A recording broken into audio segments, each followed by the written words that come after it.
اگر وہ چاہتا تو غزنی کے ایوانوں سے نہ جانے کیا حاصل کر لیتا، اگر وہ چاہتا تو حکومت تو اس کے گھر کی غلام تھی، مگر اس نے وہ حکومت نہیں پسند کی جو دنیا کی حکومت تھی، اس نے وہ حکومت پسند کی جو صحرا کے بیٹوں کی تھی، اس نے وہ حکومت پسند کی جو مولا عباس کی تھی۔ کہ یہ حکومت تو 10 سال کے بعد چلی جائے گی، ہم وہ حکومت لیتے ہیں جس پر علی کا پہرا ہے، جس پر حسن کا پہرا ہے، جس پر حسین کا پہرا ہے، جس پر سید سجاد کا پہرا ہے۔ اور یہ پہرا ایسا نہیں سید سجاد کو پہرا دیتے دیکھا تو صحبت و برات دے کے دیکھا، امام جعفر صادق کو پہرا دیتے دیکھا تو سکھ کی تلوار لے کے دیکھا، امام باقر کو پہرا دیتے دیکھا تو حق کی آواز بنتے ہوئے دیکھا، امام موسیٰ کاظم کو پہرا دیتے دیکھا تو حق کی نیابت کرتے دیکھا، جگر دیکھا۔ لہذا وہ اعلیٰ حضرت اس لیے نہیں بن گئے کہ کسی مشہور خاندان سے ان کا تعلق تھا، انہوں نے نفس کی غلامی نہیں کی، انہوں نے احمد مختار اور مصطفیٰ کے بیٹوں کی غلامی کی، اس لیے وہ کل بھی زندہ باد تھا، آج بھی زندہ باد ہے۔ اب جسے چاہیے کہ وہ زندہ باد ہو جائے تو اب اس کی غلامی کر لے، جس کی غلامی مفتی اعظم ہند نے کی ہے، جس کی غلامی مجاہد ملت نے کی ہے، جس کی غلامی صدر شریعہ نے کی ہے، جس کی غلامی روحان ملت نے کی ہے، جس کی غلامی حویل ملت نے کی ہے، جس کی غلامی صدر شریعہ نے کی ہے، جس کی غلامی علامہ اختر رضا خان اظہری میاں نے کی ہے، جس کی غلامی حجت الاسلام نے کی ہے، جس کی غلامی اولیاء کاملین نے کی ہے۔ آؤ اس کے غلام بن جاؤ، زمانہ تمہارا غلام ہوگا، تم کسی کے غلام نہیں ہوگے۔ سید سالارے مسعود غازی کے پیچھے چلو، زمانہ تمہارے وارث پاک کے پیچھے چلو، زمانہ تمہارے پیچھے، بابا فرید کے پیچھے چلو، زمانہ تمہارے پیچھے، وارث پاک کے پیچھے چلو، زمانہ تمہارے پیچھے، مخدوم شاہ میرا کے پیچھے چلو، زمانہ تمہارے پیچھے، حیدر کے بیٹوں کے پیچھے چلو، زمانہ تمہارے پیچھے۔ واہ، نعرہ تکبیر، نعرہ رسالت، فیضان امام حسین، نعرہ تکبیر، نعرہ رسالت۔ اب یہ باتیں بتا دوں، آج کیوں دنیا حیران ہے، کیوں پریشان ہے؟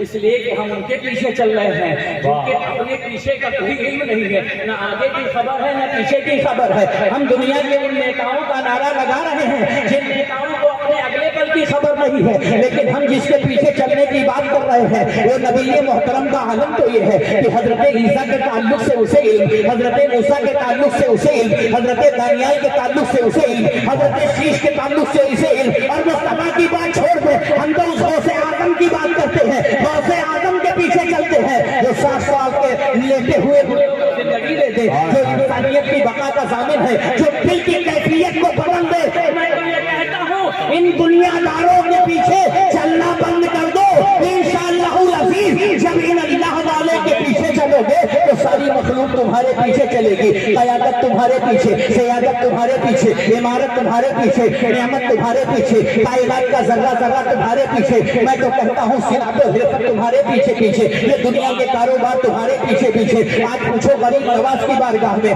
بڑا سے بڑا تاجر بھی غریب نواز کے پیچھے ہے، بڑا سے بڑا امیر بھی غریب نواز کے پیچھے ہے، بڑا سے بڑا بزنس مین بھی غریب نواز کے پیچھے ہے، بڑی سے بڑی ایکٹریس بھی جا کے ہاتھ پھیلائے ہوئے ہیں، بڑے سے بڑے نیتا بھی ہاتھ پھیلائے ہوئے ہیں۔ پی ایم کی چادر جا رہی ہے، سی ایم کی چادر جا رہی ہے۔ میں نے کہا چادر کیوں بھیجتے ہو، تم تو سی ایم ہو، تم تو پی ایم ہو، تو دل کے اندر سے آواز آئی نام کا سی ایم ہو، نام کا پی ایم ہو، حقیقت میں سی ایم تقسیم کرنے والا اور پی ایم کی ڈگری بانٹنے والا کوئی اور نہیں، ہندوستان میں اجمیر کی دھرتی پر سویا ہوا معین الدین ہے جو کل بھی تخت بانٹتا تھا، آج بھی تخت بانٹتا ہے۔ واہ واہ واہ، سبحان اللہ، سبحان اللہ۔ اسی چیز کو محسوس کرنے کی ضرورت ہے، تو سب سے پہلے نفس امارہ پہ بابا فرید کا واقعہ سننے حضرت آ گئے ہیں، ورنہ یہ ہوگا کہ مہمان کا خیال بھی نہیں ہے اور میں جو ہے پکاؤ مخالفت کی محبت شریک کیے ہوئے ہیں۔ بیٹے تھوڑا توجہ ادھر، ہر جگہ شریک کیے ہیں۔ بابا فرید شادی ایک مرتبہ خواجہ قطب نے بنا دی، بلایا، فرمایا بیٹے فرید شادی کر لو۔ کہا حضور میں آپ کی محبت میں کسی کو شریک نہیں کرنا چاہتا۔ کہا بیٹے یہ میرا حکم ہے، شادی کر لو۔ کہا حضور ڈرتا ہوں کہ کہیں اولاد لائق ہوئی تو اچھی بات ہے، نالائق ہوئی تب کیا ہوگا؟ اللہ اللہ، ابھی آپ نے سوچا اس مشن پر کبھی غور کیا؟ لائق ہوئی اولاد حضور اچھی بات ہے، نالائق ہوئی، کس کی اولاد نالائق؟ فاروقی خاندان سے، وہ ذات بابا فرید کی ہے جن پر پورا فیضان خواجہ غریب نواز کا، عطا قطب الدین بختیار کاکی کی ہے، اور نگاہ حیدر کرار کی۔ بولیے سبحان اللہ۔ وہ ذات، ذرا غور فرمائیے، وہ ڈر رہے ہیں، ہمارے جیسے نالائقوں کا حال کیا ہوگا؟ کبھی سوچا کہ اولاد لائق؟ فرمایا حضور اولاد لائق ہوگی تو اچھی بات ہے، مگر ڈرتا ہوں حضور نالائق ہوگی تو میں کیا جواب دوں گا؟ آپ نے ارشاد فرمایا فرید اس بات کی بھی ضمانت دیتا ہوں کہ جتنی لائق اولادیں ہیں وہ تیری ہے اور جتنی نالائق ہے وہ سب میری ہے۔ جتنی نالائق ہے، اب سوچو میں کیوں کہہ رہا ہوں کہ پیروں سے قریب ہو، میں کیوں کہہ رہا ہوں کہ فقیروں سے قریب ہو جاؤ؟ تمہارے لائق تمہیں مبارک، یہ کل بھی اپنا دامن پھیلائے تھے، یہ کل بھی اپنی چادر پھیلائے تھے، آج بھی پھیلائے رہے ہیں۔ سرکار وارث پاک عالم نواز صاحب سے کسی نے کہا حضور شادی آپ نے کیوں نہیں کی؟ ایک جملہ سن لیجیے، کسی نے کہا آپ نے شادی کیوں نہیں کی؟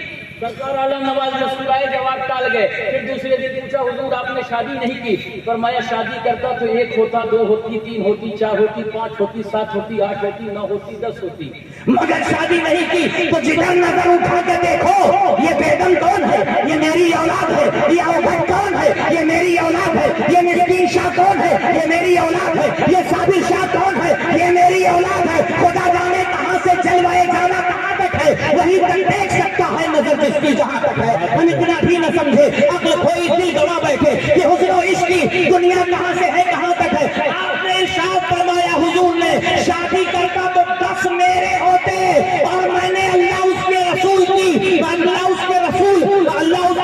کے حکم کے مطابق طریقہ عیسوی کو استعمال کیا، تو آج جتنے بھی ایمان والے ہیں اور وہ بارگاہ میں اپنے ہاتھوں کو میرے ہاتھوں میں دیا ہے، وہ سب میری روحانی اولاد ہے۔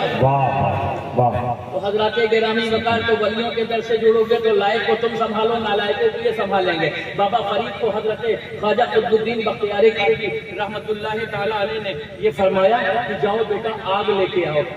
اب آگ تو ختم ہو چکی تھی، پانی گرم کرنا تھا۔ بابا فرید گئے اور ایک مکان کے دروازے پر پہنچے، کچھ آہٹ دیکھی تو ایک عورت تھی جو بڑی شریر تھی، بڑی شوخ اور چلبلی تھی۔ میں بہت زیادہ لیکچر عورتوں کے دینا نہیں چاہتا، بس 2 جملے کہنا چاہتا ہوں۔ تم اپنے باپ کی امانت بات میں ہو، تم اپنے بھائی کی امانت بات میں ہو، تم اپنے بیٹے کی تم اپنے بیٹے کی ماں بات میں ہو، مگر جان لو حسین کی امی کی امانت پہلے ہو، سیدہ زینب کی امانت پہلے ہو۔ تمہارے اوپر تمہارا حق نہیں، تمہارے اوپر تمہاری ماں فاطمہ زہرا کا حق ہے، تمہارے اوپر تمہاری ماں سیدہ عائشہ کا حق ہے۔ کسی کے سامنے پیش ہونا نہ ہونا وہ الگ بات ہے، مگر یاد رکھو دنیا میں جرم کے راستے اور گندگی اور گناہوں کے راستے پر چلو گی تو پہلا سامنا ہمارا مصطفیٰ سے ہوگا اور دوسرا سامنا تمہارا سیدہ فاطمہ زہرا سے ہوگا۔ یہ سمجھ لو کہ تمہیں کسی کو فیس کرنا ہے اور کیا کرنا ہے، بس وہاں تک نہیں جاؤں گا۔ بابا فرید گنج شکر رحمت اللہ تعالیٰ آدھی رات کے وقت اٹھے، اور آدھی رات کے وقت اٹھنے کے بعد پیر و مرشد کے حکم کے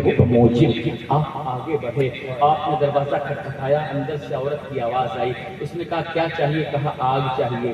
کہا میاں ذرا اندر آؤ۔ آپ ڈر گئے، درس گئے۔ آج سنسان ماحول میں کوئی خوبصورت لڑکی مل جائے تو انسان کا نظریہ بدل جاتا ہے، مگر بابا فرید تنہائی میں اپنے رب کو یاد کر کے خوفزدہ ہو گئے، ان کا پورا وجود لرزنے لگا۔ اے میرے رب، اس امتحان میں مجھے کامیابی عطا فرما، میری نظروں کی حفاظت فرما، میرے قلب کی حفاظت فرما، میرے پوری باڈی، میرے پورے بدن کی حفاظت فرما، میرے رب کی حفاظت فرما۔ عورت نے کہا میں آپ تو دوں گی مگر میری شرط ہے۔ کہا شرط کیا ہے؟ کہا شرط یہ ہے کہ پہلے تم مجھے اپنی داہنی آنکھ نکال کر دو، تب میں تمہیں آنکھ دوں گی۔ بابا فرید واہر عشق پیر، واہر محبوب، یاہر مشائخ محبت، واہر پیر کا ادب، واہر پیر کی مودت، واہر پیر کی محبت، واہر پیر کا ادب، یاہر پیر کی عقیدت۔ نہ جانے خواجہ قطب کے چہرے میں کون کون سا چہرہ فرید دیکھ رہے تھے، ایک لمحے کے لیے دیر نہ کی۔ اور انہوں نے تو مذاق کے لہجے میں کہا تھا کہ